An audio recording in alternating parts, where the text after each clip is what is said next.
கடகராசிக்காரர்களுக்கு வருகின்ற காதலர் தினம் எப்படி அமையும்? காதல் சக்சஸ் ஆகுமா? ஆகாதா? இல்ல என்ன மாதிரியான கிஃப்ட்ஸ் எல்லாம் குடுத்து இவங்க காதல சரிப்படுத்துவாங்க? முக்கியமான விஷயமே என்ன கடகராசிக்காரர்களுக்குன்னா, காதல் வராதா சார்? இல்ல வரும் வரும். வரும், பாவம். வரும். அவர்கள் மட்டும் என்ன பண்ணாங்க, கடகராசிக்காரர்கள பொறுத்தவரைக்குமே, என்னதான் கஷ்டம் இருக்கட்டும் சார், அதெல்லாம் ஒரு பக்கமா இருக்கட்டும். நீங்க இப்ப என்ன கஷ்டம், அது ஒரு பக்கம் இருக்கட்டும் சார், ம். அப்படிங்கிற மாரி, நம்ம காதல பத்தி பேசுவோம், அப்படிங்கிற மாரி. காதல் தான் இங்க. ஆமா. ஆ. இனிப்பு எடுத்துக் கொள்ளுங்கள். காதல் பிறந்திருக்கிறது. ஸ்வீட் எடு கொண்டாடு. அப்படிங்கிற மாரி, நான் என்ன செய்வது? ம். அப்படிங்கிற மாரி, எங்கு சென்றாலும் என் மனது உன்னையே நினைத்துக் கொண்டிருக்கிறது. தபு சங்கர் கவிதையெல்லாம் அடி பிரிச்செடுப்பீங்க. ஐய்யய்யோ! அன்றைய தினம் நீங்க பேச ஆரம்பிச்சீங்கன்னா, அது அப்படியே சொல்லுவாங்க, உலகின் மிகப்பெரிய மதிப்பு கூட்டப்பட்ட வரி எது தெரியுமா? உன் எது சார்? உதட்டின் வரிதான். அப்படிங்கிற மாரி. அப்படியே அப்படியே கவிதை கவிதையா சொல்லுவாங்க. ஒரே இவர்கள் கவிதை தான். இன்னைக்கு நாள் வந்து பார்த்தீங்கன்னா, அப்படியே கவிதை தான்.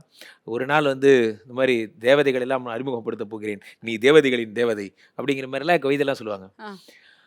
எங்கேயோ கேட்ட மாரியே இருக்கு. ஆனா யார் எழுதுனதுன்னு எனக்கு தெரியல. அவங்க லவ் ஒரே டஃப்பா வாங்க பாருங்களேன். அது வந்து நான் நேத்து நைட்டு உன்ன பத்தி நான் ஃபீல் பண்ணி எழுதுனேம்மா ஆ. அப்படின்னு. ஏய் இது தபு சங்கர் கவிதை தானே? ஆமா. அந்த மாரி மாட்டிக்காம எழுதுறது உங்களுக்கு நல்லது. காரணம் என்னன்னா, அன்றைய தினம் ராசிநாதன் சந்திரன். ஆமா. அவரு போய் அப்படியே உட்கார்ந்து குரு வீட்ல உட்கார்ந்திருக்காரு. சரி. இவரு பக்கம் அப்படியே பொங்குறாரு அப்படியே. இந்த பக்கம் காதலா என்னடான்னா பொங்குறாரா? ஆமா காதலா ஓகே. பொங்குறாரு. இந்த ஓகே. பக்கம்